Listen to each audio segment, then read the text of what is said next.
Welcome, everyone. This is Mom Knows Ball. This is our first ever episode.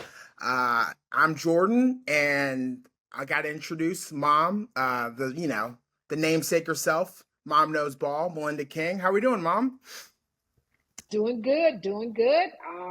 Excited about this. I just think it's so interesting that, a few years ago, I wasn't really sure what a podcast was. I just knew that you spent a lot of time listening to them. And now I do appreciate you indulging me in this journey that I'm on. And what I know is that during my entire life, people told me I talk too loud and I talk too much.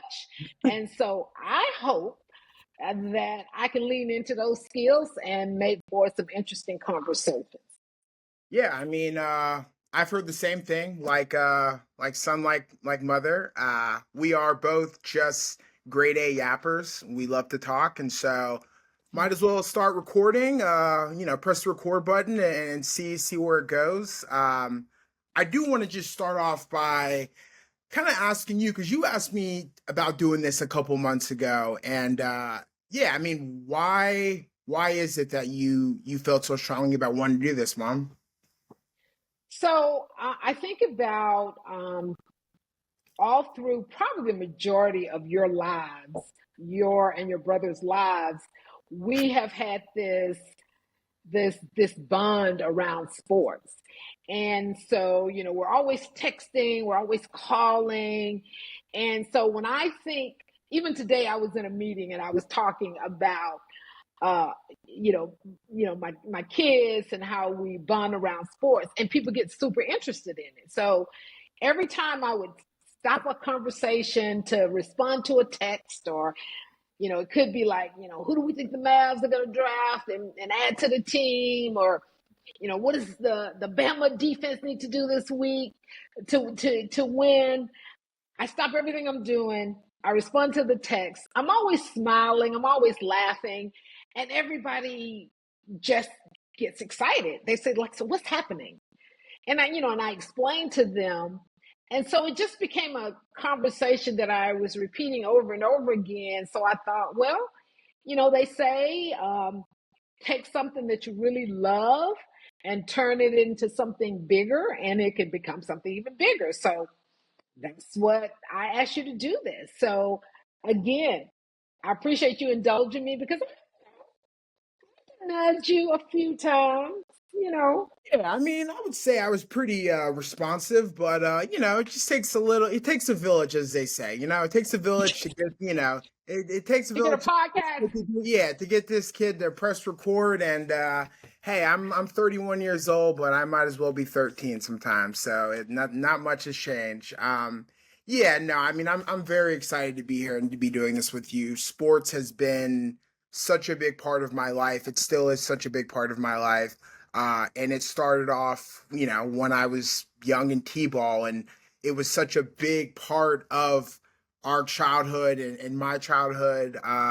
And you really emphasized that. You made it your, you went out of your way to make sure we did sports, even though, we weren't the greatest at sports. Oh, You know, yeah. not to there are like levels to where we were at, I would say, and how bad we were. We went from like, there's the kid who's at the end of the bench, and then there's the kid whose parents are walking onto the field because they're not getting the league minimum playing time. And we were the latter. A couple times, mom had to yell at some coaches to make sure, hey, put Jordan in the game.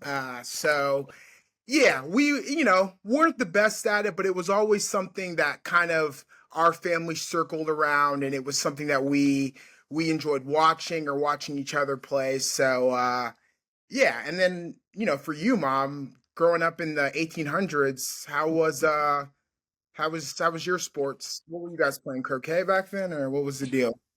Okay, so you don't even know what croquet is, so throwing I mean, things I around. get the gist. I get But a couple of things. Another reason why I wanted to do a podcast is I wanted to further explore the relationship that other mothers have with their children around sports, and how it's so much bigger than what happens on the field. And so that was another reason why I insisted Jordan do this. But yeah, so my walk into the world of sports started when I was really young. In middle school and high school, I went to a really small school in Alabama, and there really weren't a lot of opportunities, especially for girls, to play sports. But I tried everything that was out there. So I was a cheerleader for a long time. I was a majorette. I played community softball. I was not very good, but I kept trying. And then my last year, I think as a senior, we got a volleyball team, and I tried to play, and I enjoyed that game, and I actually think I could have been a little bit better at that game if I had a little bit more time. So what I noticed, On it though, we're not dwelling. we're not dwelling. I could We're have been in the not. We're not. Olympics. No revisionist history. Yeah. Where I could have been in the Olympics, but Yeah. No, you're good. I digress. So anyway, so I knew what sports did for me. I don't know that I was calling it what I call it now, but I knew that there were certain things that I wanted to be able to accomplish around, for instance, cheerleading. Cheerleading was something I did, I don't know, for maybe 5 years. And we didn't have a gymnastics coach. And so there were certain moves that I really wanted to perfect. I wanted to do a forward walkover. I wanted to do a backwards walkover. So my sister and my neighbor, we spent like hours in the front yard after school, flipping and dipping, learning how to do these moves ourselves. What is this dipping? I need what does flipping and dipping mean? Because I mean, it's just I've never seen you flip and or dip, so just needed. well, you've definitely seen me do a cartwheel or a round off. Yeah, Those so are the very basics, okay. I just But when I then, heard about some dipping, I just had to pause for a second, make sure we weren't dipping back in the day. So all right, you okay, can continue. all Apologies. right, this kid. So, so for me, I recognized that doing that helped me to stay focused, to set goals, to figure out how to achieve those goals. I didn't have time to get into any type of trouble when I was in high school and middle school because I was so focused on, being an athlete, that I was. I mean, as small as my efforts were, but still. And then I went to the University of Alabama. The University of Alabama, let's do it. Roll Roll Tide. Tide. Roll Oh. Tide, roll, Jordan. Roll Tide, roll. Yeah, but roll. Okay, but people say roll tide. I know that's for kickoffs. Let's not. Okay. We'll So work on anyway, we'll work on that. So doing that in unison. So I went to the University of Alabama, and as a freshman, I went to my first football game. I had no expectation. I thought, I'm going to a football game. This is fun. This should be cute, right? I felt like the moment I sat down in that seat in that stadium that I was mesmerized by the sport. I was mesmerized by what was happening on the field with the coaches and the players. I was obsessed with what was happening in the stadium. And then I just became hooked on football. So I continued to follow Alabama football at first. And then as I left school and the players left school, I followed those players into the NFL. And then I started following certain teams. It all would start with teams that had a lot of Alabama players. And then there were teams that I just, I appreciated whoever their quarterback was. And then I just became a full-fledged football fan, college and NFL.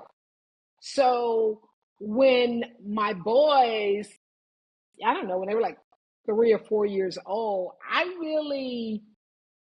kind of leaned back into how I had appreciated my sports experience like as a kid. and how, it helped me set goals. It helped me stay focused. It helped me stay out of trouble. And so I really insisted that my boys play some sport. I let them choose, and they basically chose them all. I think we were trying to find Yes. one that I mean, it was kind of it was try again until something hit. Nothing particularly hit, but we were, I would say, adequate at least at baseball. So that was the one. Yeah. oh, we tried them all. We tried soccer, basketball, football, baseball. Jordan, I mean, come on, Jordan, you had a decent high I school basketball career, yes, but a for the decent. audience, it's all very relative. A little peek behind the curtain. I did go to a very small boarding school in Vermont. So, needless to say, the competition level was not what a normal public high school would be. There wasn't One, a lot of diversity in yeah, your there was a school. lot of diversity and a lot of height. So, as a 5'10", 5'11" on a good day person, it was nice to be out there and not have to worry about getting, my shot blocked by Andre the Giant. So As you know, I think as the discipline like kicked in for both of you, you became better at at baseball, basketball, lacrosse, soccer. I think your high school team won a soccer championship. we So did. again, we're okay. Let's not it wasn't like I a 5A well, school. you answered it, all right. I'm just living in the past, but yeah, we went undefeated. It wasn't a big deal. We beat some tough opponents. It's ruthless. That boarding school league, Vermont soccer is like they talk about it with some of the best in the country. So yeah, Well, okay. You we won in the group yeah. you were in. Okay, I'm okay, okay. the So title. No, we're we no, are we're getting off topic here. We we're weren't getting off topic. terrible at sports, but and again, we played it throughout, all of high school. Would have played it in college. Saban didn't offer me a scholarship, unfortunately, so I had to settle on focusing more on academics, which brings me into kind of the career that I decided to get into, just based off of the way I grew up, based off of my mom and my dad. Saturdays were almost like an extension of church and how we kind of all, I don't know, how we all kind of rallied around the television. My dad was a television news anchor and anchored the Saturday morning news. And so we would start the morning off by watching him on TV, watching him anchor. And then, the Tide played a couple hours later, and then mom's yelling at the TV. So I got dad on the TV, mom yelling at the TV. And it's all around, this broadcasting and this spectacle of football and sports. And so, as I got into high school and started to maybe just accept the fact that I probably wasn't going to be playing a sport in college, I was like, what's the next best thing? And it's talking about sports, it's yapping about sports. And that's always a thing I've been able to do. I can talk to anyone, no matter what you look like. I find it to be a connector, and it's my way to relate to people. So I studied broadcast and digital journalism at Syracuse University. From there, I went on to work at MLB Network for a couple of years. And then I was at ESPN for a little bit. By a little bit, I mean 6 years. So a good chunk of time. And then now I work for FanDuel and I work on a football show. So I've chosen that as a career path, as a producer, as a social media person. Get to do a little on camera work, when they allow me, when things are looking, they'll throw me a bone every now and then. So it's something that again I love going into work every day knowing I'm not talking about something I'm unfamiliar with. I'm working and doing something that I know like the back of my hand. I love it. I love the conversation around it. I love the social aspect of it, the social media aspect of it, everything. So that is it's something I've literally made a career out of, and I do owe it all to my mom for getting us into sports early on, even though, it took a while to see the some success, but we eventually got there as we've as we have discussed many times. So And here's the thing. So I think as a parent, we all have moments where we go, oh, I made this mistake with my kid. I did this right. The one thing that I am clear about is I taught my boys about football. I taught them how to be unapologetic about being Alabama football fans. And even though neither of them attended Alabama, they have still been true to what I taught them. So that was something that stuck. Cleaning their room, maybe that didn't stick so much, no, but cheering for the ladies, Tide, that stuck. I didn't stick. Making A's and B's, that's sometimes stuck. Making A's, B's, and C's, nah, that's stuck. I would say that. Anyway, yes, we big Alabama fans, and it has been interesting over this past decade as we have seen the success of Alabama and, the allegations of a bandwagon fan. We need to just nip this in the bud right now. You're going to say, Stop, oh, stop, must, stop. yeah. So I'm just, Mom, take it away. Oh no. I'm okay. So listen, I was at Alabama in the late 70s. Okay. So 78, 79, Bear Bryant was the coach. We won our, national back-to-back national championships. Bear Bryant left in 82 and then he passed in 83. And we had a series of coaches. And, we didn't win for almost a decade. In fact, 1992, Gene Stallings. Look, we don't have a producer on the show. We got some notes, but if I get a little detail off, just We cut me won't some hold it slack, against you. okay? Okay, so 92, Gene Stallings had, really good defense. Um, the bookends, Curry and Copeland. We played in the Sugar Bowl against Miami. We were the underdogs. We won. And so I'm going, okay, right. We're back. And yeah, we weren't back. So that's 92. We had a series of coaches. None could get the job done the way we wanted them to. And we had times where people didn't want to coach at Alabama. I mean, that's kind of, we can't even imagine that now, but yeah, we Mhm. couldn't hire a coach. And so in 2007, we brought in the GOAT, right? We bring in Nick Saban.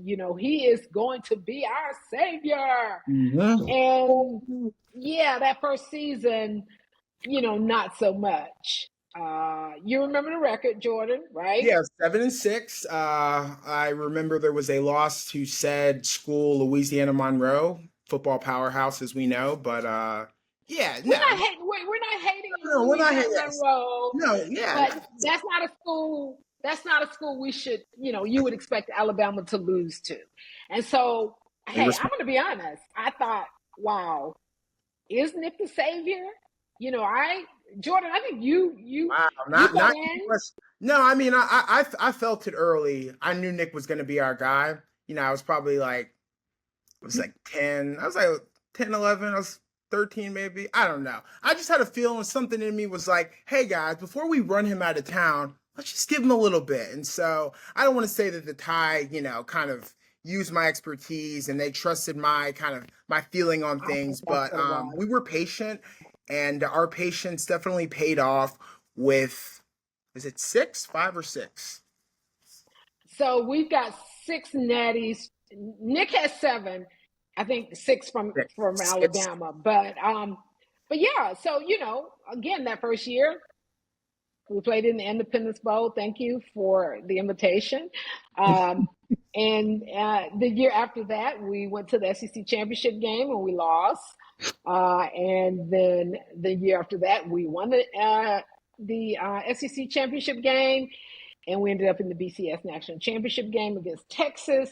I was living in Dallas at the time, so flying to that game in Pasadena in LA. And There were just one thing. Mom is basically a booster at this point. I mean, she's been no, I mean she's been about, every championship game. She's about to tell you about the first one, but she is very, very connected to the point where she thinks that she's got like some inside sources on the campus. Maybe she does, but she claims to. So yes, continue your yes.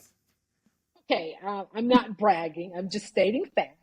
I did work at the University of Alabama for almost 5 years. So okay, so I do, I do have some inside, You and Nick and insight. Bessie, Yeah, yeah, yeah. I mean, I saw him a few times walking on campus. I didn't that speak to makes him, yeah. You're but right. yeah. So we go to that game.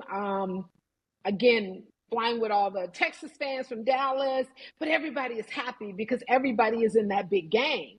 Mhm. And I think for me, because it had been so long since we've been into that game, in that big game, I was like, I'm just so happy we're here. But the moment I sat down in that Rose Bowl, I said, oh heck no, we're gonna have to win this game for me to be happy and for this season to be a success. And we did win it. The Texas quarterback Colt McCoy got injured very early in the game, so the flight back to Dallas with the Texas fans, I mean, hey, they were a bit salty. There was uh, a lot of conversation around how Colt McCoy got hurt. It was a clean hit. It's football. Stuff happens. So, and then after that, I remember the championship parade um, at Alabama, and Nick said, for me, it's like we got one, we got one. Mhm. But Nick said, like, this is only the beginning, and it's like, wow, we're going to do this again, and we didn't do it the next year, and then I think we got the next two under AJ McCarron. So yeah, we had a nice little role there. No pun intended. Yeah, pun a little bit intended, and it has been to the point of being able to see it in my eyes from the beginning of the struggling season that first year under Saban to what it became, and bookended it obviously with a heartbreaking loss this year to Michigan, which was a game you talked about going to that first national championship game at the Rose Bowl, and you brought me to the Michigan Alabama game this year, and it was as hard as it was to watch them lose. It was one of the greatest spectacles I had seen. It's cliche, but it's the granddaddy of them all, and you couldn't have asked for a better game. It was obviously tough to lose, but it went into overtime. We didn't know at the time that it was going to be Nick's final game Right. with the Tide, but it was. So we were in attendance for that, even though Mom is convinced that he's maybe not done yet. So we won't get. I don't think we're going to do a whole show on Alabama football 2.0. We'll do a whole show on that because we do have to say we're also NFL fans. Mhm. Our home team is the Jacksonville Jaguars. We live Duval, there. Duval, Duval. Duval. Although I think we have talked about how maybe we need to stay away from games because Yeah, the last two Alabama football games I went to, we lost. We lost to Texas and we lost to Michigan. And the last Jacksonville game you went to, Monday Night Football. Monday Night Football. Yeah. So big Jaguar fans. We lived in Jacksonville for 10 plus years. We were there when the franchise, was started back in '95, and we kind of grew up with that team. That team grew up as we grew up, and so it's been great to kind of see the fan base. There was talks for a while about us moving to London, but it really has rallied. And, we've seen from Mark Brunell to Byron Leftwich to David Garrard, shout out the 2007 wild card game against the Steelers, that run, love them. And obviously fast forward now to also, let's just say, shout out to the boat, Blake Bortles, put some respect on his name. And then obviously we got Trevor Lawrence now. And so, we've been, Duval till we die forever. I think that's the team I feel, as someone who loves the underdog, that's a team I almost feel closer to because of the fact that we haven't had the easiest time and it has been an uphill battle. And there's, it's like you get your hopes up and then you're disappointed and then you get your hopes up again. And, with Alabama, it's been nice because they've cushioned the blow of how bad the Jags have been in in the past decade. But I'm hopeful. I'm very optimistic. I think there will be some. Yeah, I think this will be. I'm not calling it a Super Bowl year, but I'm not calling it a Super Bowl year. And so obviously we're gonna dive deeper into. We're gonna do an NFL and a college football preview, but it's always interesting to explain to people our two teams when it comes to football. It being Alabama and then Jacksonville, and it's like, what's the connection? There is none. We just, we happen to, have the background that we do. So, yeah. And then just, my mom mentioned the aforementioned Monday Night Football game. And that was tough because I went out of my way to go to the Jaguars first Monday Night Football game in over a decade. I was like, I got to see them play. It's our first time on national TV in forever. And Joe Burrow's hurt. They're playing the Bengals. I'm like, okay, well, at least I know we're going to win.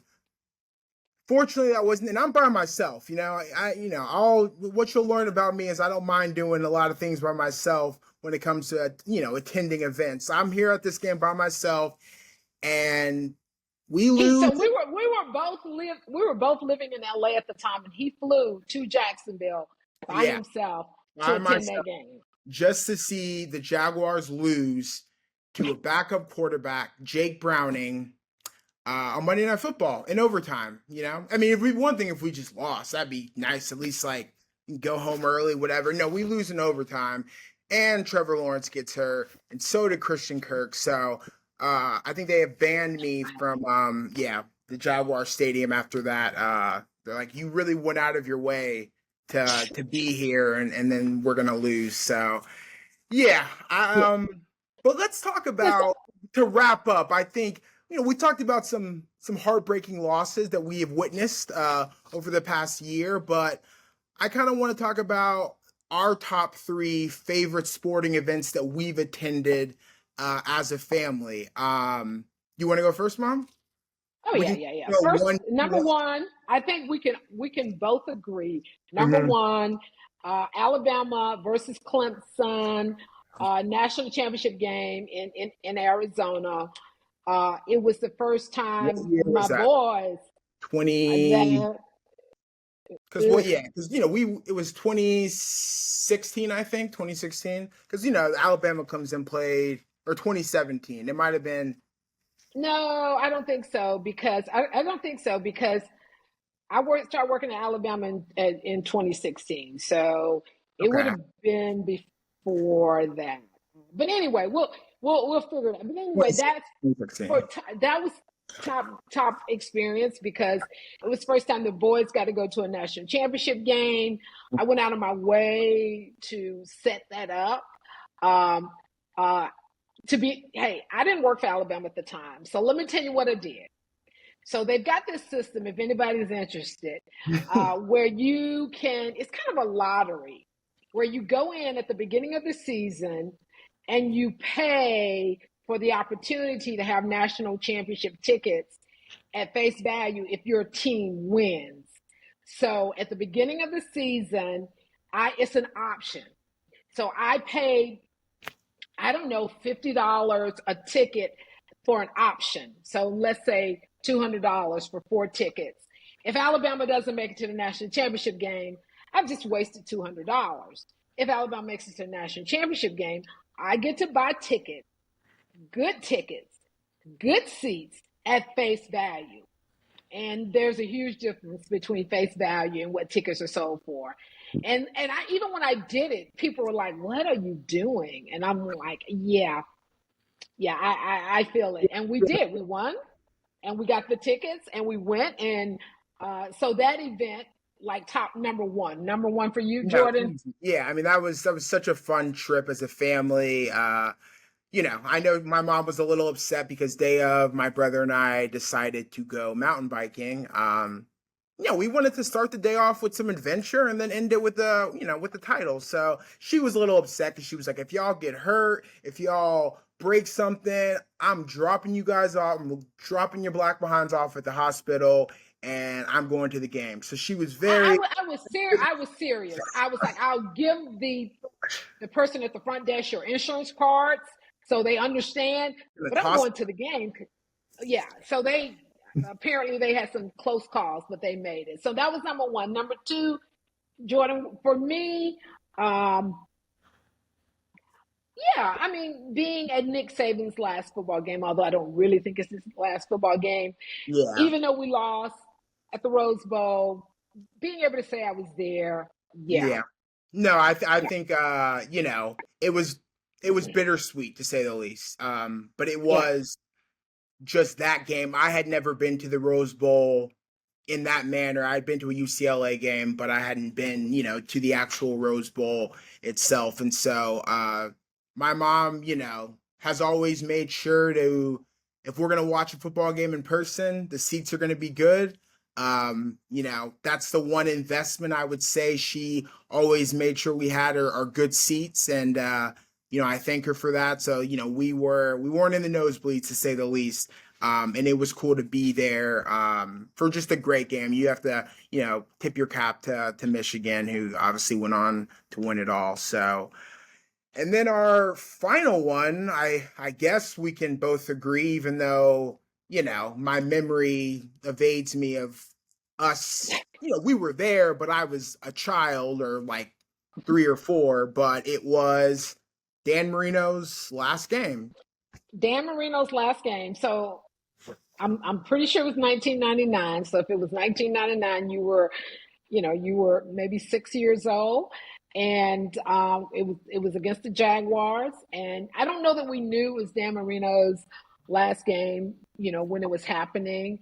I had always been a Dan Marino fan, and because I told you the Miami Dolphins had been one of those teams that they recruited a lot of Alabama players, and so yeah, it was the AFC Championship game, playoff game. It was the AFC playoff game. It was the AFC Right. playoff Yeah. game. Yeah, and it was a blowout, 62-7.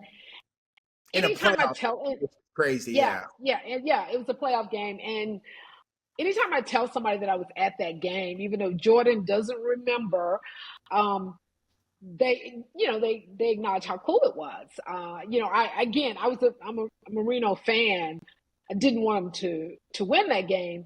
I hated that he lost like that. Like I really did. So yeah, yeah. So My those are mom, my top three. and she's always been a classy winner. I don't mind a good butt whooping, if necessary. So even though again I was in attendance and I love that I was there for that, I just wish I was able to develop core memories at that age, and I don't think I was quite there yet. But yeah, so those are kind of our, we kind of hit the gambit of like the different kinds of games that we've been to, and our fandom and what it means to us and how it's connected to us. And yeah, you guys are gonna go on this journey with us as we continue to reminisce and also look ahead, and stay connected. But we're staying connected through y'all, through this podcast. It's important to us that we highlight moms in sports because they're such a pivotal part of these athletes' lives. And not just as like, providers and caretakers, but as sports fans. My mom is my friends always thought it was so cool that she was, it wasn't just the aesthetic, oh, I like to be in, go team go. No, like mom, she knows her, pardon my language, she knows her shit. Mom knows ball for a reason. And so it is always something that I, again, love about our relationship and just admired about her, that she was able to, be so invested in something that was bigger than her. And so we're excited to have y'all along for this ride. Yeah, and thank you, Jordan. That was so sweet. I like that. Yeah, and what we're going to do is we're going to invite some other moms. Again, I met a mom today, and we were just talking about sports, and she started talking about the relationship she had with her boys and how her daughter actually plays football for a high school football team. She's the only girl on the team, so she is absolutely positively coming on the show. And Mhm. then we're going to look to some other moms. And I always look at athletes now, and they actually use their voice in a lot of instances for about issues that impact them. And I just often wonder, what role did their moms play in them making that decision? So I think we're going to explore that. So if there's some mothers that you want us to talk to, make some recommendations, and we will reach out. And Mhm. I've got a couple on my list, and I think that's it for us today. This has been fun. Hopefully, we'll get better. I mean, Yeah, you just know, again, you're growing with us, our audience of 12, maybe 13 people. We appreciate y'all for listening. It will get better, production value will get better. When we eventually get picked up by Spotify and sign a lucrative deal, you can say you were there from day one. So uh absolutely. We'll we get are, some equipment, yeah, and we'll have some cool backgrounds and some gets a cool logo graphics. something, but I that know. is that is going to be it for Mom Knows Ball episode 1. Subscribe, rate, review. Again, you can say you were there from day one. And yeah, we're excited to be doing this. And yeah, that's going to wrap it up for us. That's Mom Knows Ball. All right. Bye bye. See you later. I'm mom. I know ball. I know ball. Knows I Ball. know ball.